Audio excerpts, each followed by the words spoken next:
దేవుని యొక్క మహా ఉచితమైనటువంటి కృపను బట్టి మరొక పర్యాయము మనందరం కూడా ఈ విధంగా కూడి ప్రభుని ఆరాధించడానికి, ప్రభుని స్తుతించడానికి ఆయన ఇచ్చిన ఈ సమయాన్ని బట్టి ఇప్పుడు నువ్వు ఎల్లప్పుడూ యుగాయుగములు ఆయనకి స్తుతి, ఘనత, మహిమ, ప్రభావాలు ఆరోపించబడుగాక.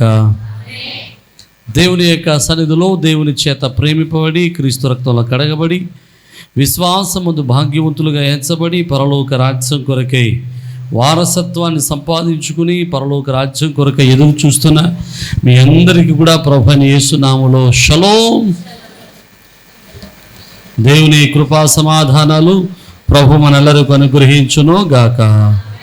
ప్రభునందు ప్రియమైన దేవుని బిడ్డలారా, మనం యోహాను రాసినటువంటి శుభవార్తను మనం ధ్యానం చేస్తూ ఉన్నాం.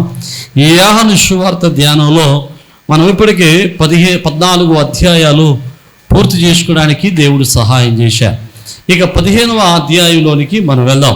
ఈ 15వ అధ్యాయంలో వ్రాయబడినటువంటి కొన్ని సంగతులు మనం నేర్చుకోవడానికి ప్రయత్నం చేద్దాం. 15వ అధ్యాయము 1వ వచనం నుండి 11 వచనాల వరకు మనం ఈరోజు ధ్యానం చేయడానికి మనం ప్రయత్నం చేద్దాం. మొట్టమొదటిగా 1వ వచనాన్ని మనం చదువుకుందాం. నేను నిజమైన ద్రాక్షవల్లిని, నా తండ్రి వ్యవసాయకుడు. I am the true vine and my father is my farmer అంటున్నాడు. ఇక్కడ యేసుక్రీస్తు ప్రభుల వారు తనను తాను పోల్చుకుంటూ, తండ్రిని పోల్చుతూ, సంఘాన్ని పోల్చుతూ ఒక అలంకారప్రాయమైనటువంటి విషయాన్ని మాట్లాడుతూ ఉన్నాడు. ఆయన మాట్లాడుతూ అంటున్నాడు, నా తండ్రి వ్యవసాయకుడు. ఆయన వ్యవసాయం చేసే రైతు లాంటివాడు. ఆయన ఒక రైతుగా చూస్తే, నేను ఆయన వ్యవసాయంలో నాటబడి పెంచబడుతున్నటువంటి ఒక ద్రాక్షవల్లిని అంటున్నాడు. ఇక తర్వాత ఇంకో మాట కూడా చెప్తాడు, చూడండి 5వ వచనం. ద్రాక్షవల్లిని నేను, తీగలు మీరు. దేవునికి స్తోత్రం. నేను ద్రాక్షవల్లినైతే తీగలు ఎవరట? మీరు. అంటే ఎవరైతే క్రీస్తు విశ్వాసములో ఉన్నారో, క్రీస్తు శిష్యరికంలో ఉన్నారో, క్రీస్తును వెంబడిస్తూ ఉన్నారో వారు తీగలు. తండ్రి వ్యవసాయకుడు, కుమారుడైన దేవుడు ద్రాక్షవల్లిగా ఉన్నాడు. ఆయనలో ఫలించేటువంటి తీగలు, లేకపోతే ఆయనలో ఉండేటువంటి ప్రతి తీగ విశ్వాసులు. ఈ అలంకారప్రాయమైనటువంటి ఈ యొక్క సూచన దేవుడు ఏదో ఒక విషయాన్ని మనతో చెప్పడానికి ఆయన ఇది వాడుతూ ఉన్నాడు. జాగ్రత్తగా మనం ఆలోచన చేస్తే, ఇశ్రాయేలు దేశంలో ఎక్కువగా ద్రాక్ష తోటలు, ఒలీవ తోటలు, అంజూరపు తోటలు, దానిమ్మ తోటలు ఉంటాయి. అందులో ద్రాక్ష తోటలు కూడా ఉన్నాయి.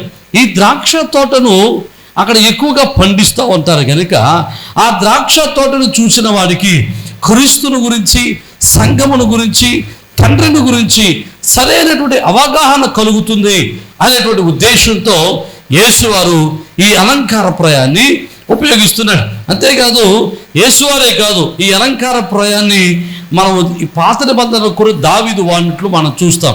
చూడండి 52వ అధ్యాయంలో 52వ సంకీర్తనలో ఒకసారి మనం చూద్దాం.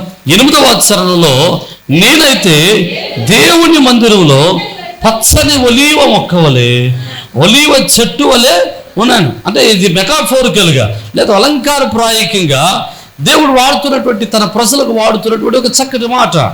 దావీదు అన్నాడు, నేను ఒలీవ చెట్టు వలె ఉన్నాను, దేవుని మందిరంలో ఒలీవ చెట్టు వలె ఉన్నాను అంటున్నా.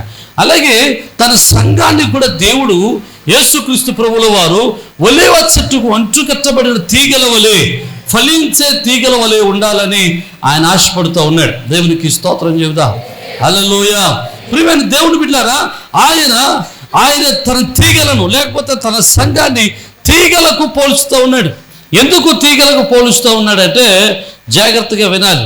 ఆ రోజుల్లో ఇప్పుడు కూడా ఒక వీడియో చూశాను. ఆ వీడియోలో ఏంటంటే, ఒక 20 సంవత్సరాలు దాటినటువంటి ఒక ద్రాక్ష తోట ఉంది. ఆ ద్రాక్ష తోటలో ద్రాక్ష చెట్లు ఉన్నాయి. ద్రాక్ష చెట్టు అంటే పాదులే, కానీ బాగా బలిసినవి, బాగా లావుగా కండదీరినట్టుగా, లేకపోతే స్టెమ్స్, దాని యొక్క కాండాలు బాగా బలంగా ఉన్నాయి. ఆ బలంగా ఉన్నటువంటి ఆ యొక్క చెట్లు, ఆ ద్రాక్ష చెట్లు పాదుల్లా ఉన్నాయి. అయితే పాదులా ఉన్న చెట్లు అలా ఉన్న చోట కింద కూడా చాలా నరకబడినటువంటి కొమ్మలు కూడా ఉన్నాయి. ఎందుకు నరుగుతున్నారా అంటే అక్కడ ఉన్నటువంటి ఆ ద్రాక్ష చెట్టుకి చాలా కొమ్మలు వస్తూ ఉంటాయట. ఆ కొమ్మలు వచ్చినప్పుడు ఈ ద్రాక్ష తోటను యజమానుడు ఏం చేస్తాడంటే, లేదా ద్రాక్ష తోటమాలు ఏం చేస్తాడంటే, ఏ కొమ్మకైతే ఫలాలు ఉన్నాయో చూసి ఆ ఫలాలు ఆ కొమ్మల్ని ఉంచుతాడు. కొమ్మలకి ఏ కొమ్మలకైతే ఫలాలు లేవో, ఏ కొమ్మలైతే చిగురించలేదో, ఏ కొమ్మలైతే ఫలించలేదో ఆ కొమ్మల్ని ఏం చేస్తారంటే నరికి కింద పడేస్తారు. అప్పుడు ఏం చేస్తారు, బైబిల్లో చెప్తాడు, ఆ కొమ్మలన్నిటిని తీసుకెళ్ళట ఏం చేస్తారట చూడండి, బయట పారవేసి ఎండిపోతాయట. అప్పుడు వాటిని పోయేసి అగ్నిలో 6వ వచనంలో అగ్నిలో పారవేస్తారు అని చెప్తాడు. అంటే వాటిని తీసుకెళ్ళి కాల్చి పారేస్తారు. అంటే ఈ విశ్వాసుడు కూడా ఎలా పోలుస్తున్నాడంటే, విశ్వాసి దేవునితో అంటుకట్టబడి ఉండాలి. అంటుకట్టబడి ఉండటమే కాదు, ఫలించేవాడై ఉండాలి. ఫలించేవాడిగా ఉంటే ఆ ఫలించేవాడు ఆ యొక్క తోటలో నిలిచి ఉంటాడు. ఒకవేళ ఫలింపు లేకపోతే వానిలో నుంచి ఆ ద్రాక్ష తీగె ఏం చేయబడుతుంది, నరికి వేయబడుతూ ఉంది. నరికి వేయబడినటువంటి తీగ ఎక్కడ పడుతుంది, తీసుకెళ్ళి అగ్నిలో పారవేయబడుతూ ఉంది. అర్థమైన దేవునికి స్తోత్రం. అంటే సంఘంలో చేర్చబడినటువంటి మనము, దేవుడిలోనికి వచ్చినటువంటి మనము, క్రీస్తులోనికి వచ్చినటువంటి మనము, క్రీస్తు స్వభావాన్ని అందిపుచ్చుకున్న వారమే ఆయనలో నిలిచి ఉండాలి. ఆయనను నిలిచి ఉండి ఫలించే వారమై ఉండాలి. నిలిచి ఉండి ఫలించే వారంగా లేకపోతే మనలను ఆయన ఏం చేస్తారు, కట్ చేస్తారు. ఆయన మనల్ని ఏం చేస్తారంటే మనల్ని కోసి పడవేసి, ఆయనను మనం తించివేసి మనల్ని అగ్నికి పాలు చేస్తాడు. జాగ్రత్తగా వినాలి. అంటే క్రీస్తులో ఉంటే సరిపోదు, క్రీస్తులు అంటుకట్టుకుంటే సరిపోదు, వాడు ఫలించేవాడై ఉండాలి. ఏమి ఫలించాలి, ఎలా ఫలిస్తాడు? అందుకనే బైబిల్లో ఒక చక్కటి మాట ఉంటుంది. గలతీయులకు రాసిన పత్రిక 5:22 అంటాడు, మీరు ఆత్మఫలమును ఫలించాలి అంటాడు. ఆత్మఫలం అంటే ఏంటి? ప్రేమ, సంతోషము, సమాధానము, దీర్ఘశాంతము, దయాలత్వము, సాత్వికము, మంచితనము, ఆశా నిగ్రహము, విశ్వాసము. దేవునికి స్తోత్రం. 9. ఈ 9 కూడా ఒక ఫలమే. విశ్వాసి ఈ ఫలాన్ని ఫలించేవాడై ఉండాలి. ఈ ఫలాన్ని ఫలించేవాడై ఉండాలి అంటే వాడు క్రీస్తులో నిలిచి ఉండాలి. క్రీస్తులో నిలిచి ఉండటం అంటే ఎట్లా అంటే, ఒక మాట చెప్తాను, జాగ్రత్తగా ఉన్నాడు. ఒక చెట్టు నేల మీద నాటబడినప్పుడు ఎలాగైతే నేలలో నిలిచి ఉంటుందో అలా క్రీస్తులో నిలిచి ఉండాలి. లేకపోతే రెండవది జ్ఞాపకం చేసుకుంటే, గోడలోని ఇటకలు ఎలా కలిసిపోయి ఉంటాయండి, అలాగే క్రీస్తులో విశ్వాసి కలిసిపోయి ఉండాలి.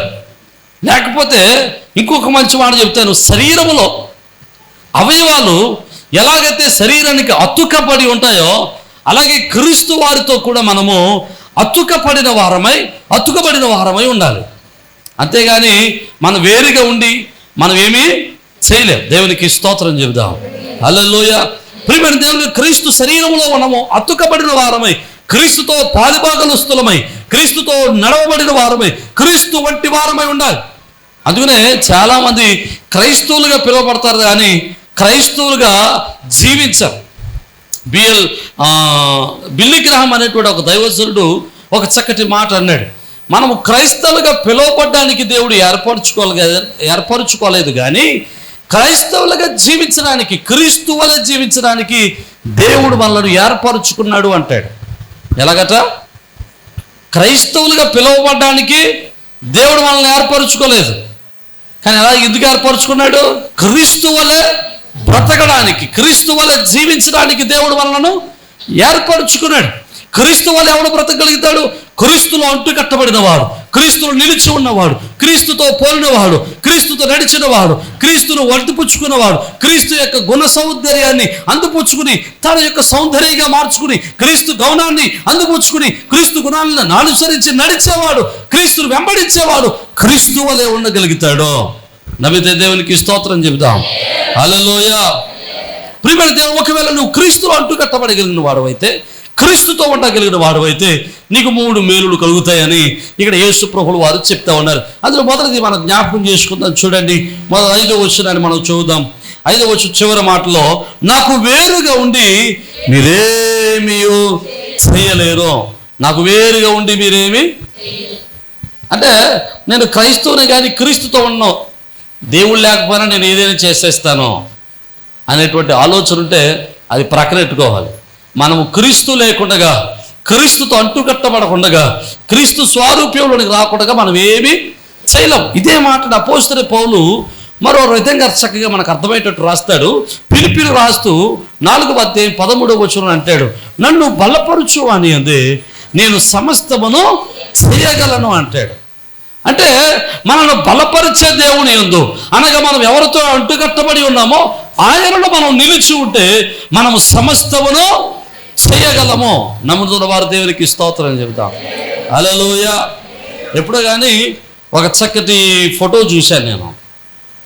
అంటే ప్రతిరోజు వాగ్దానాలు పెడతా ఉంటారు కదా, అలా వాగ్దానాలు పెడుతూ ఒక ఆయన వచనాన్ని రాశాడు, నన్ను బలపరచు అనేందుకు నేను సమస్తం చేయగలనని రాస్తూ ఏం చేశాడంటే ఒక చీమ ఒక పెద్ద దొంగను ఇలా ఎత్తి పట్టుకుంటుంది అనమాట.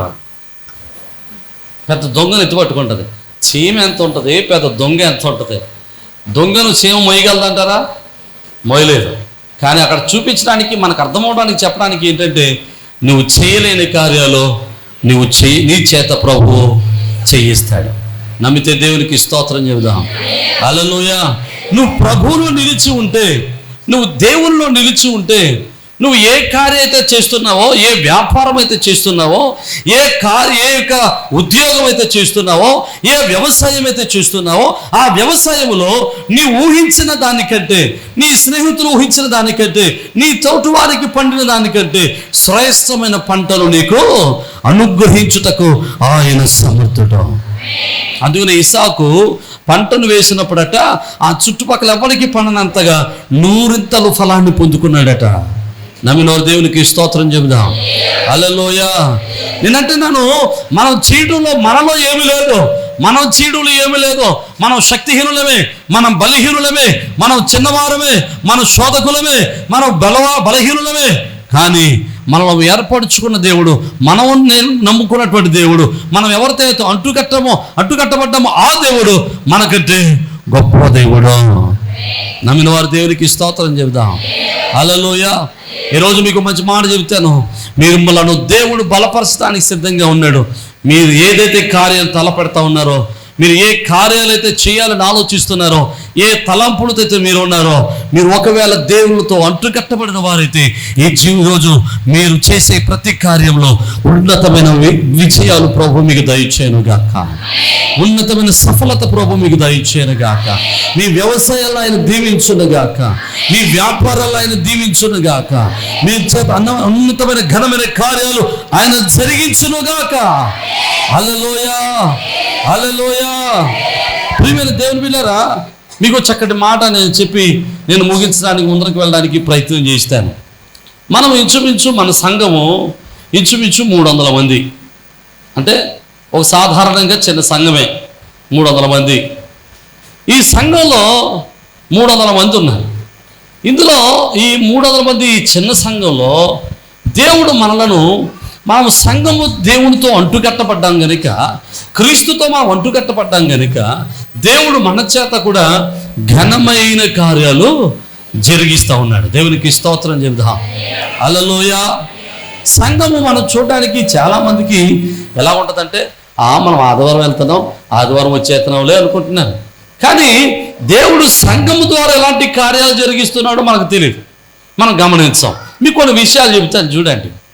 మనం చిన్నవారమే, మనం బలహీనులమే, కానీ మనం చేసేటువంటి కార్యాలు మాత్రం బలహీనమైనవి కాదు. అందులో ప్రాముఖ్యంగా మీకు మంచి మాట చెబుతాను. ఇంచుమించు పొయ్యలుగూడెం వరకు ఇంచుమించు 5-6 జిల్లాల్లో 6 జిల్లాల్లో 2 నెట్వర్క్లో మనం ప్రతిరోజు కూడా టీవీ వర్తమానాలు ఇస్తున్నాం. అప్పుడప్పుడు వర్తమానాలు ఇవ్వటం కాదు, ప్రతిరోజు టీవీ వర్తమానాలు ఇస్తున్నాం. పొద్దున్నే 6 గంటలకు వచ్చుద్ది, మరలా 10 గంటలకు వచ్చుద్ది, మరలా సాయంకాలం రాత్రి 9 గంటలకు వచ్చుద్ది. టీవీ వర్తమానాలు వస్తాయి. ఇన్ని 100 మంది చూస్తున్నారు. అనేక మంది ఫోన్ చేస్తూ ఉంటారు, అయ్యా మీ వర్తమానం చేత మేము ఆశీర్వదింపబడ్డాం, మేము దీవించబడ్డాం అని. ఈరోజు నేను అంటున్నాను, మన సంఘం చిన్నదే, కానీ మనం ఘనమైన కార్యాలు దేవుడు జరిగిస్తూ ఉన్నాడు మన ద్వారా. దేవునికి స్తోత్రం. హల్లెలూయా. అంతేకాదు, మనం ఒక కార్యక్రమం చేస్తున్నాం అంటే కాదు, మన సంఘం ద్వారా ప్రతి నెల 20 కుటుంబాలను పోషిస్తున్నాం.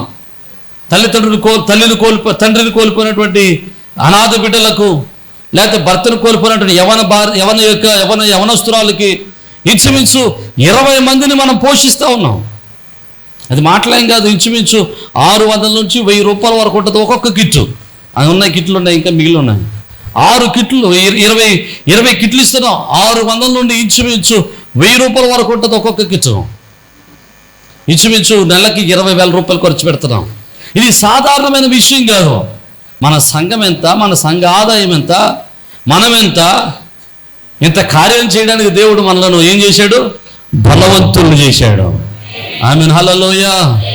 అంతేకాదండి, మనం ప్రతి నెల 2వ శనివారం చిన్నపిల్లల ప్రోగ్రాం పెడుతున్నాం. ఒకసారి నేను ఒక ఆయన చెప్పాను, మేము చిన్నపిల్లల ప్రోగ్రాం ప్రతి నెల పెడతామండి. ఆయన వెళ్ళిపోయి అయ్యో ప్రతి నెల అండి అన్నాడు. కారణం ఏంటంటే మనం అనుకుంటాం చిన్నపిల్లల ప్రోగ్రామా హి అనుకుంటాం. కానీ చిన్నపిల్లల ప్రోగ్రాం కాదు అది. మీకు చిన్నపిల్లల ప్రోగ్రామే, కానీ ఆ ప్రోగ్రాం జరగాలంటే ఎంత కష్టపడాలో తెలుసా అండి, ఎంత డబ్బులు అవసరమో తెలుసా అండి. ఒక్క ప్రోగ్రాం జరగాలంటే, ఒక్క చిన్నపిల్లల ప్రోగ్రాం ఒక్కరోజు ప్రోగ్రాం జరగాలంటే 10,000 రూపాయలు ఖర్చు పెట్టాలి. 10,000 రూపాయలు ఖర్చు పెట్టాలి ఒక్క ప్రోగ్రాం జరగాలంటే. అలాంటిది ఒకరోజు కాదు, సంవత్సరానికి ఒకసారి కాదు, లేకపోతే అప్పుడప్పుడు కాదు, ప్రతి నెల అవకాశం ఉన్న ప్రతి నెల మనం చిన్నపిల్లల ప్రోగ్రాన్ని కండక్ట్ చేయడానికి దేవుడు సహాయం చేస్తున్నాడు. దేవునికి స్తోత్రం, హల్లెలూయా. అంతేకాదండి, అంతేకాదు, ప్రతి శుక్రవారం అభిషేక కూటం జరుగుతూ ఉంది. ఈ అభిషేక కూటంలో అనేక మంది పాల్గొంటూ ఉన్నారు.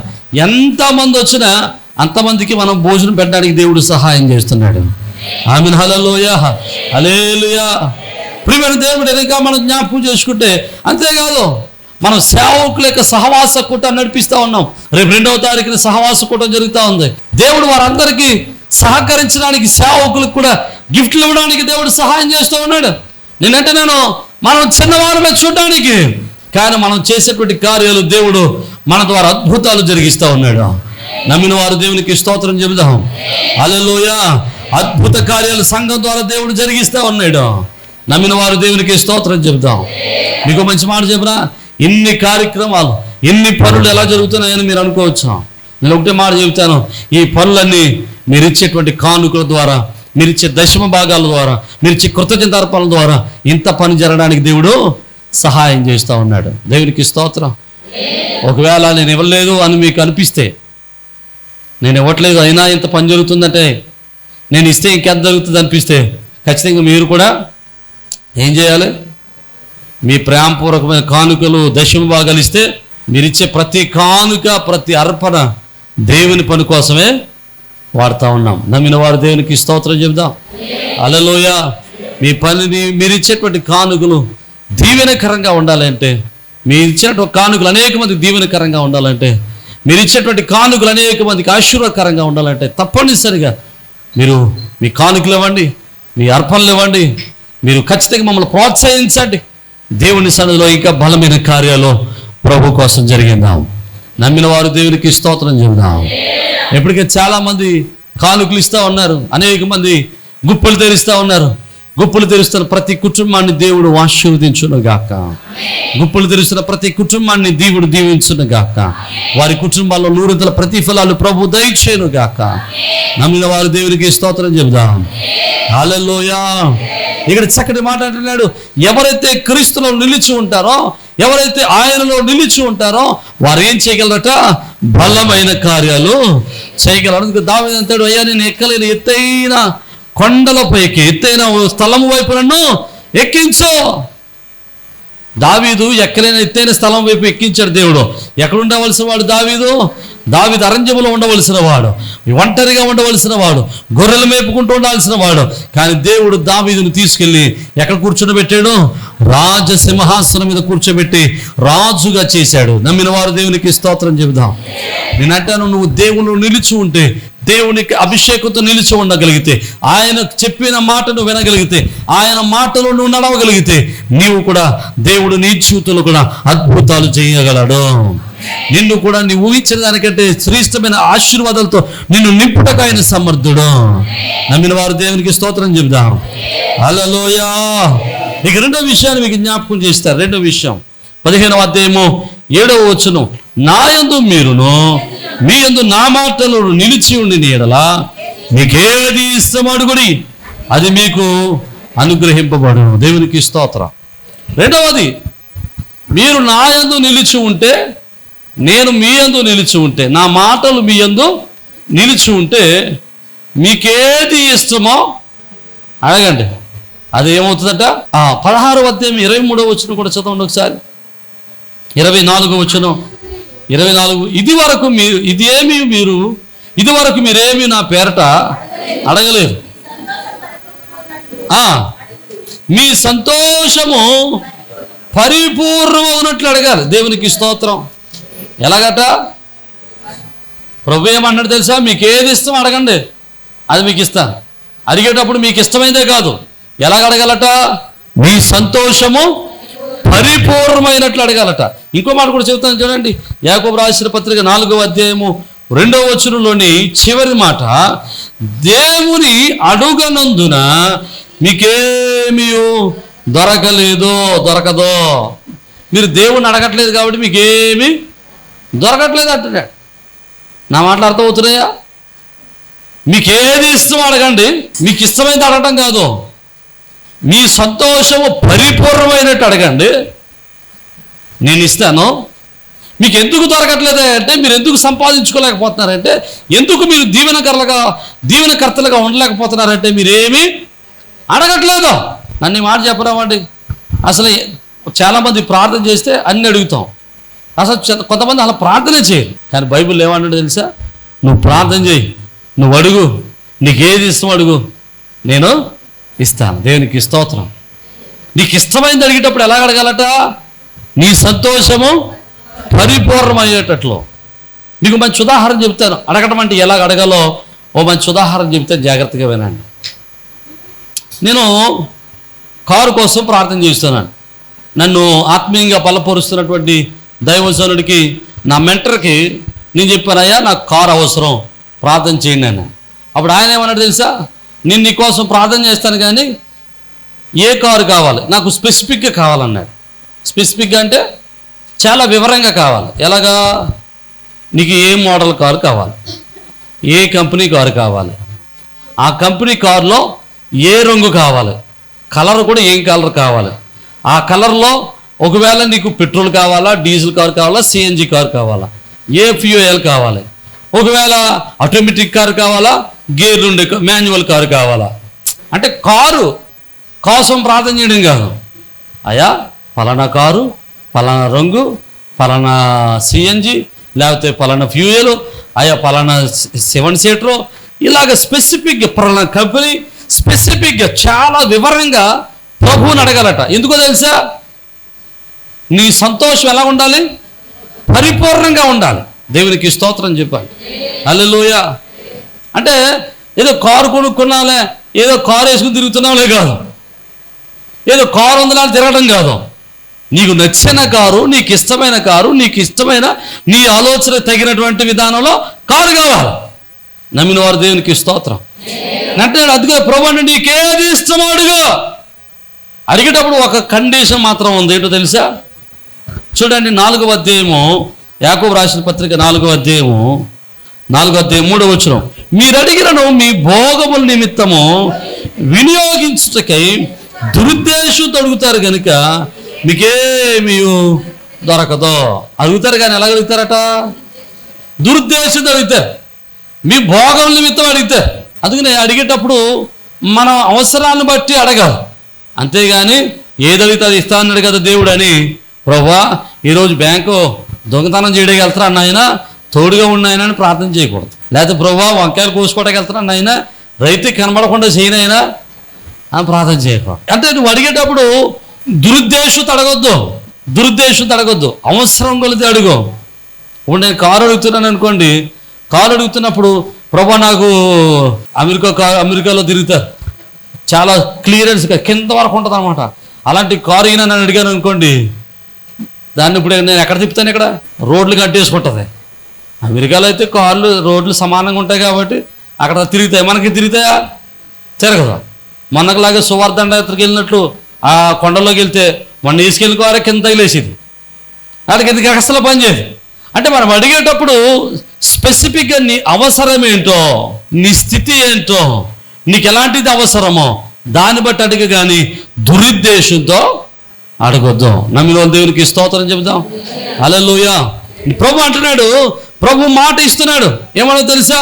నీకు ఏది ఇష్టం అడుగు, నీకు ఎలాంటిది కావాలో అడుగు, నీ అవసరం ఏంటో అడుగు, ఖచ్చితంగా నీకు నా తండ్రి వలన అది నీకు అనుగ్రహింపబడుతుంది. ఆమేన్. హల్లెలూయా. నీ సంతోషం పరిపూర్ణమయ్యేటట్టు అడుగు, ఖచ్చితంగా దేవుడు నీకు అది అనుగ్రహిస్తాడు అంటున్నాడు. ఎప్పుడు అది అనుగ్రహిస్తాడు? నువ్వు ప్రభువుతో నిలిచి ఉన్నప్పుడు, నువ్వు ప్రభువులో నిలిచి ఉన్నప్పుడు, నువ్వు దేవునితో నిలిచి ఉన్నప్పుడు, నువ్వు ఆయనలోనూ ఆయన మాటలు నీ యందు నిలిచి ఉన్నప్పుడు నువ్వు అడిగింది దేవుడు ఖచ్చితంగా నీకు అనుగ్రహిస్తాడు. నమ్మిన వారు దేవునికి స్తోత్రం చెబుదాం. హల్లెలూయా, హల్లెలూయా. ఆయనను నిలిచి ఉంటే కలిగేటువంటి కొన్ని మేలులు మనం చూస్తా ఉన్నాం. ఒకటి, మనం ఆయనలో నిలిచి ఉంటే జరిగేటువంటి కార్యాలు ఏంటంటే, మొట్టమొదటిది, మనము మన శక్తికి మించిన కార్యాలు చేయగలం, గొప్ప కార్యాలు చేయగలం. నువ్వు ప్రభుతో ఉంటే ఆయన నీ చేత ఘనమైన కార్యాలు జరిగిస్తాడు. రెండవది, నువ్వు అడిగితే నీకు ఇష్టమైనది ఏదైతే అది దేవుడు నీకు ఇస్తాడు. దేవునికి స్తోత్రం. ఈరోజు ప్రియమైన దేవుని బిడ్డలారా, ఎంతమంది అయితే వాక్యం వింటున్నారో మీ అందరితో నేను మాట్లాడుతున్న మాట, నేను చెప్పాలనుకున్న మాట ఏంటో తెలుసా? దేవుణ్ణి అడిగేటప్పుడు చెన్ని అడగొద్దాం, దిక్కుమాలులాగా అడగొద్దాం. ఆయన గొప్ప దేవుడు. నీకు ఏది అవసరమో దానిలో గొప్పదే అడుగు. ఆమేన్. హల్లెలూయా. నీకు ఏది అవసరమో దాంట్లో గొప్పది అడుగు, అంతేగాని దురుద్దేశంతో అడగొద్దాం. నువ్వు అడిగితే ఖచ్చితంగా ఇస్తాడు. ఒకవేళ అంటే ఇప్పటికే మీరు ఎవరైనా ఏదైనా విషయం కోసం ప్రార్థన చేస్తున్నారేమో, ఒకవేళ మీరు ప్రార్థన చేస్తుంటే ప్రభు ఖచ్చితంగా ఆ ప్రార్థనలకు ప్రతిఫలం ఇచ్చునుగాక, ఆ ప్రార్థనలకు సమాధానం ఇచ్చునుగాక, మీ ఆశలు దేవుడు నెరవేర్చునుగాక, మీ కోరికలను సంతృప్తి పరచునుగాక. నమ్మిన వారు దేవునికి స్తోత్రం చెబుదాం. హల్లెలూయా, హల్లెలూయా. ఇక మూడో విషయాన్ని మనం జ్ఞాపకం చేసుకుంటాం. ఆయనలో నిలిచి ఉంటే ఏం జరుగుతుందో 11వ వచనం అంటాడు, మీ యందు నా సంతోషము ఉండవలననియు మీ సంతోషము పరిపూర్ణము కావాలననియు ఈ సంగతులు చెబుతూ ఉన్నాను. మూడవది, ఎందుకు ఈ మాటలు చెబుతున్నాడట? మనలో ఆయన సంతోషము పరిపూర్ణం కావాలని. అంటే ఆయనలో మనం నిలిచి ఉంటే మన సంతోషం పరిపూర్ణం కావాలని ఆయన కోరుకుంటున్నాడు. చాలామంది కుటుంబాల్లో పరిపూర్ణమైన సంతోషం ఉండదు. ఒక మాట చెబుతాను, జాగ్రత్తగా వినండి. భర్త ఉంటాడు, కానీ భర్తను బట్టి సంతోషం ఉండదు. ఎందుకంటే ఆ భర్త భార్యను పట్టించుకోకపోవచ్చు, భార్యను చిన్నగా చూడొచ్చు, భార్యను లేకపోతే వెలివేసిన దానిలా చూడొచ్చు, ఏదో భార్యగా చూస్తాడు తప్ప అతనికి ఏ విధమైనటువంటి విషయాల్లో కూడా భార్యకు సహకరించడం కానీ, ఏ విషయాల్లో కూడా భార్యను పాలిభాగస్తురాలు చేయడం కానీ ఉండదు. అప్పుడు ఆమెకు సంతోషం పరిపూర్ణంగా ఉంటుందా? ఉండదు. నాకు భర్త ఉన్నాడు అంతే, కానీ నా భర్త వల్ల నాకు ఏ ప్రయోజనము లేదు, నాకు ఏ విధమైన సంతోషం లేదనేటువంటి సంతోషంలో ఒక లోటు ఉంటుంది. చాలామంది కుటుంబాల్లో భార్యలు కలిగి ఉంటారు, కానీ ఆ భార్యల వలన భర్తలకు సంతోషం ఉండదు. ఎందుకో తెలుసా?